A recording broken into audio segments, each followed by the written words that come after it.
Taking action for you. This is ABC Action News.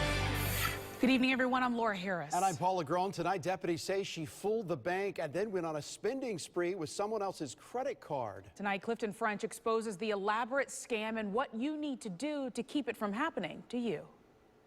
That woman actually had the bank make a new card. She then stole it and went on a shopping spree across Lakeland, racking up thousands of dollars at places like this Target. Deputies say this bullseye on Hardin Boulevard was a jackpot for a credit card thief, along with a Bed Bath & Beyond and 3 other stores. She bought nearly $2,200 worth of stuff in one afternoon. It's not complicated. It's relatively easy, but it takes some organizational skills. Sheriff Grady Judd says the scheme was simple but clever. The suspect either went through the mail in the box and got the information about where she banked, or she had access to a receipt from where the lady used her credit card. She contacted U.S. Bank, fooled them into believing she was the card holder.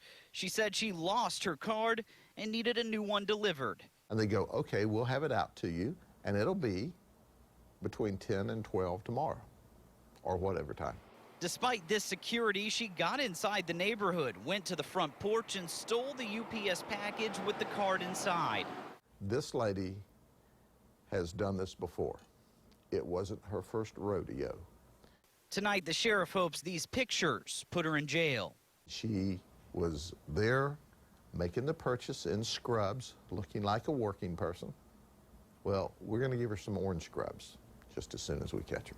The sheriff says it may be a hassle, but the best way to protect yourself from something like this, make sure your mail is locked up. Either buy a mailbox that locks itself or pay for a P.O. box. I'm reporting in Lakeland. Clifton French, ABC Action News.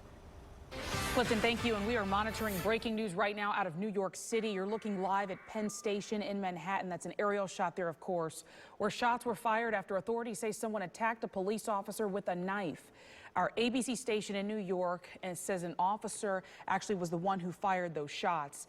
The attacker may have had a meat cleaver with him. We'll keep tabs on this developing story, bringing the very latest as soon as we get it. Paul? All right, now to the race for the White House tonight. And earlier today, I got a chance to talk to Dr. Oz about his interview with Donald Trump regarding his medical history. That episode aired today on ABC Action News. And tonight, Dr. Oz is setting the record straight with me about whether or not he was told not to ask certain questions. What did you specifically learn? I didn't realize he'd been so comprehensive in his screening. For example, colonoscopies are often overlooked, especially when you're busy and trying to do all the things he's trying to do. His blood pressure was surprisingly low, considering the amount of pressure you would think he'd be under. And I did find that his weight was a bit high, but he has those insights as well. And like many Americans, desires to lose 15, 20 pounds, which he was comfortable acknowledging to the audience. Was there anything that was off limits? Did you have to negotiate beforehand in order to get this interview? Something that he didn't want to talk about? It's been reported that you agreed that you would not ask him certain questions? No, no limitations whatsoever. I was able to ask any question I desired, but I was respectful of the fact that I was treating him like someone in my office, and I wanted to ask appropriate questions. And are you confident that these records are authentic? I didn't do the blood tests myself, so that level of awareness I don't have, but I'm comfortable that the doctor whose letterhead it was on and signed by that physician is on staff at Lenox Hill Hospital, which is a major institution in our city. I have a letter documenting that, and beyond that, that's the level of scrutiny we would normally use anyway. You mentioned you extended the invitation as well to Hillary Clinton, and she's still considering that. What do you make of what you saw over the last week? I think Secretary Clinton is getting excellent medical care. The letter that was written to summarize her background is well documented, thoughtful, and it appears that she's gotten high-level care at every level. So bottom line here, Dr. Oz tonight told me, based on the records that he took a look at, and in his opinion, Donald Trump is healthy. And right now we're following breaking news in Hernando County. A man is dead after being shot by a deputy. ABC Action News reporter Maricela Burgos live in Wiki Wachi with the very latest. Maricela? I can tell you that man is 69 years old, and I'm going to move out of the way so you can see this is an active investigation here along Ridgetop Loop in Weeki Wachee. Here's what we know so far. A little after 1 p.m., a healthcare professional called 911 saying there was a suicidal man in a house and that there were a number of weapons in that house. A Hernando County deputy and sergeant showed up. They're telling me one of those first responders tried to use what they call a less lethal means to try to get him into custody. Then shots were fired. Emergency crews responded. That person was taken to the hospital where he was pronounced dead. The Florida Department of Law Enforcement has taken over this investigation. I can tell you that that deputy and sergeant have been placed on paid administrative leave. As soon as we get more information, we'll bring that back to you. Reporting live, Maricela Burgos, ABC Action News. Now, the most accurate weather team in Florida, ABC Action Weather.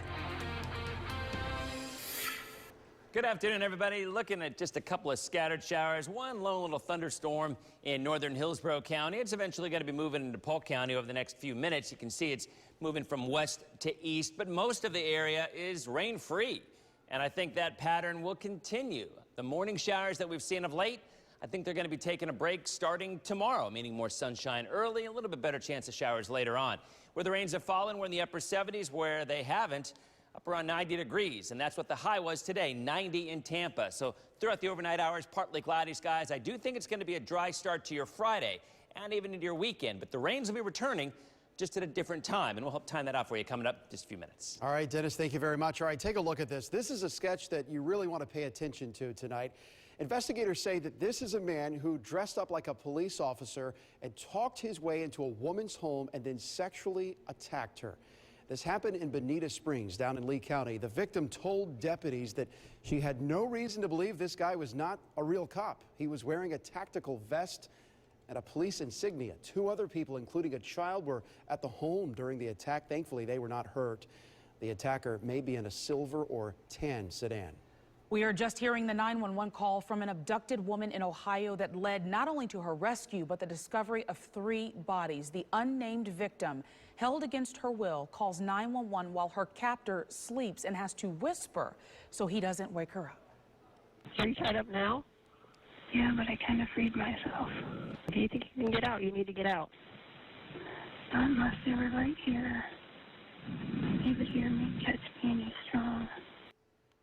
Chilling as she was whispering there. Through those whispers, though, the terrified woman guides police to the vacant home in Ashland, Ohio. And that man you saw there, 40-year-old Sean Great. During a search of the home, investigators found the remains of 2 other women, including the body of a woman who'd been missing for more than a week. Police say Great confessed to killing a 3rd woman and led them to her body. Well, new tonight, an Alabama teenager is accused of killing his parents. Police say he murdered his own mother and father after he was punished for throwing a house party. 17-year-old Jesse Holton was emotionless while taking this mugshot. The teenager has denied shooting and killing his parents. Detectives, though, say that he hosted a drug-laced party and messed up their house. Holton will be charged as an adult. Well, the wheelchair accessible van you see right there on your screen was just stolen in Tampa from a man suffering from ALS, the disease leaving him paralyzed. Eric Chapman was unable to get out of bed today because of the pain he is in. He and his wife just found out someone stole the van early Wednesday morning off Eskimo Avenue where it was parked. The van is more than just their transportation, though. It's the only way he can actually get to his doctor's appointments. They're already trapped in their body. They shouldn't be trapped in their home. They shouldn't be trapped from or prevented from going anywhere they desire. The story gets even worse because the van was given to Eric as a gift from another man who died of ALS. His wife says when he no longer needed it, she was to pass it along as well. It is a cyber threat that anyone can fall victim to. It's called virtual kidnapping. Criminals claiming that a loved one is in danger and they demand money from their families. Well, this mom says it happened to her. Someone claimed that they kidnapped her daughter. She says it was so real that she thought she heard her daughter's voice in the background. She just kept saying, "Mom, you've got to help me. You've got to do what they say. They're going to hurt me. I'm scared. I need your help." Well, the man on the phone demanded that she get in the car and drive to a bank. Instead, she hung up and called 911. and then was relieved to find out that her kids were safe. Well, still ahead, fundraiser frustration. The reason an organization fighting childhood cancer got police called on them instead of a donation. A college degree may mean more money, but there's plenty of high-paying jobs for high school grads.